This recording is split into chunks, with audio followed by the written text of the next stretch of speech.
اهلا بحضراتكم معانا مره ثانيه في الحياه اليوم. ما زلنا مستمرين مع اللواء مجدي الشافعي مدير الانتربول المصري. قبل الفاصل كنت بسال حضرتك امتى نبدا الحديث عن تسليم احد المصريين من الاسماء المطلوبه على مدى السنتين اللي فاتت يعني، وهناك اسماء بارزه مرتبطه ايضا باتهامات خاصه بالنظام السابق.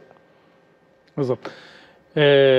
هو الحقيقه بالنسبه لاسترداد المطلوبين احنا يعني يكاد نكون يوميا بنسترد ناس من خارج مصر.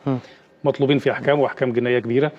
انما حضرتك بتسال على نوعيه معينه. انا بسال على الوزراء وبسال يعني يوسف بطرس غالي، حسين سالم، محمد رشيد، احمد شفيق.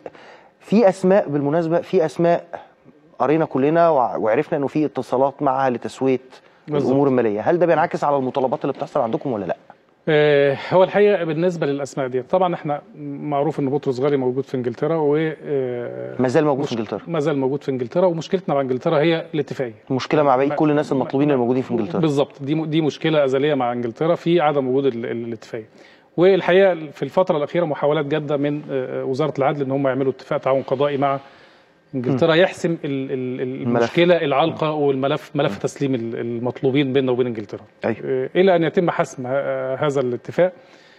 فالوضع الى حد ما اول ما المحاكم بتعرف طريقها للموضوع، يعني في حاله حسين سالم على سبيل المثال دلوقتي بقى في قضيه منظوره في المحاكم وليها جولات مختلفه. بالظبط. لما ده بيحصل الانتربول بيتراجع، النشرات دي بيتم تعطيلها بما انه الان الموقف منظور في القضاء؟ لا، النشرات الحمراء ساريه ما زالت مستمره حتى برفض القضاء الاسباني تسليم حسين سالم، الا النشره الحمراء الدوليه الصادره عن طريق الانتربول ما زالت ساريه وما زالت معممه على جميع دول العالم، وفي حاله تحركه من اسبانيا لاي دوله ثانيه وارد جدا يتم القبض عليه طبقا للاتفاقيات اللي بيننا وبين الدول. انما بالنسبه لحسين سالم مجرد الملف ما بينتقل الى المحاكم والقضاء طبعا دور الشرطه والانتربول بيتوقف، لان احنا دورنا متوقف بايه؟ عمليه تحديد مكانه والقاء القبض عليه وحالته للجهه القضائيه. في حالته للجهه القضائيه بتتولى السلطات القضائيه المصريه ارسال ملفات الاسترداد الخاصه بالاشخاص، ويبقى التعاون قضائي في الحاله دي. وبتبقى الجهه القضائيه اللي بتتابع عمليات المحاكمات والتسليم والاجراءات. طيب هل النشره دي من حق الطرف المصري؟ هو الطرف المصري هو اللي طلب من الانتربول الدولي انه يصدرها. تمام. لو انا دلوقتي عندي معلومات انه هناك مسؤولين في مصر بيتحدثوا مع محمد رشيد لتسويه القضايا المرتبطه به في مصر، هل من ساعتها بقى بيطلب من الانتربول انه يسقط النشره؟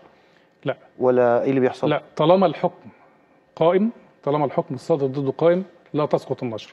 يعني لازم تحصل التسويه ويتم اعاده النظر في الحكم باجراءات قانونيه بالظبط، وبعد كده تسقط النشره. بالظبط كده.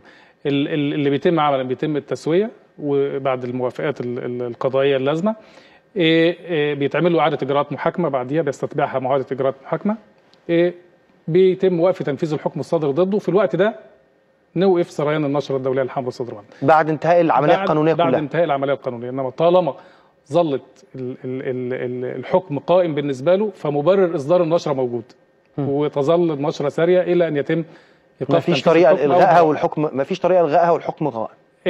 في بعض الحالات زي اذا كانت متطلبات التحقيق تتطلب ان الشخص ده يتحرك من مكان الى مكان بشرط انه ينزل مصر، يعني الجهه الوحيده ان يكون نزوله الى مصر فقط لا غير، ويطلب منا ايقاف سريان النشره لا خلاص ما يبقاش موجود بره، لنزوله الى مصر للوصول امام المحكمه او لعمل تسويات معينه. في الحاله ديت من الممكن ان احنا بنوقف النشره بصفه مؤقته الى ان يتم حسم الامر. يعني النشره بتقف لانه ما بيبقاش في داعي، النشره دي طالعه لانحاء العالم والراجل جه مصر. هي الهدف من النشره ايه؟ تحديد محل اقامه الشخص في الخارج، وتحديد الدوله اللي متواجد فيها، ومبرر لالقاء القبض عليه واحالته للسلطات القضائيه. وده ما حصلش لاي حد من المطلوبين. وده ما حصلش خالص لاي اسم حتى الان ما زالت النشرات الخاصه بالمطلوبين ما زالت ساريه ضدهم، لان كلها مفاوضات لم تصل الى اتفاق نهائي. يعني في اعلم ان في مفاوضات جديه انما لم تحسم حتى الان. طيب وبالنسبه لاحمد شفيق دلوقتي في عدد من القضايا وكان في نشره صدرت ولا لا؟ في امر في تعميم دولي صادر، مفيش نشره حمراء دوليه صادره. قرار تعميم يعني ايه؟ تعميم دولي طلب للقبض موجه من مصر لجميع الدول، بيبعت لجميع الدول. النشرة الحمراء فيها بعض المعوقات في الوقت الحالي، انها تصدر عن طريق منظمة الانتربول بدعوى ان هو سياسي، بدعوى ان الموضوع بالنسبه له ان فيها سياسي مش قضائي، انه فيها، هو طبعا الاتهامات قضائيه، الاتهامات جنائيه، انما هو الانطباع اللي موجود في اداره الشؤون القانونيه في المنظمه طبقا لما ينشر في وسائل الاعلام ان الاتهامات سياسيه، وهم بيستندوا في ده ان هو كان مرشح سابق لرئاسه الجمهوريه وكان رئيس حكومه سابقه، وبالتالي بيعتبروه من المعارضين، ملاحقه سياسيه، ويعتبروها دي نوع من الملاحقه السياسيه. فالانتربول من دستوره بينص على التدخل في مسائل سياسيه. طب وده ما ينطبقش مثلا على حد زي يوسف بطرس غالي كوزير سابق ومنتمي للنظام السابق؟ لا، هو يمكن يعني يمكن فؤاد احمد شفيق بالذات لانه كان مرشح رئاسي والمرشح رئاسي ضد النظام الرئيس الحالي يعني. فهم بيستندوا للجزئيه دي، انما في بعض التوضيحات اللي جات لنا من مكتب التعاون الدولي في مكتب النائب العام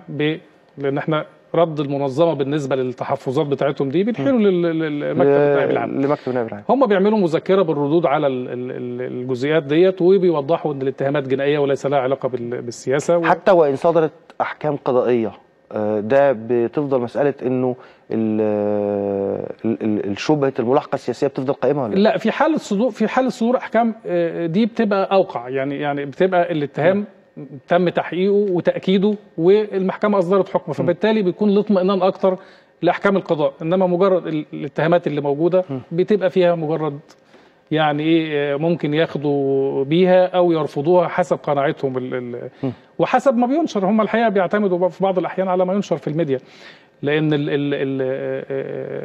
عارفين مين الشخص دوت ونشاطه السياسي السابق ايه، فبالتالي بيكونوا فكره على انه الموضوع فيه شبهه سياسه، وبالتالي هم بينقوا بنفسهم عن ان هم يتدخلوا في المسائل السياسيه.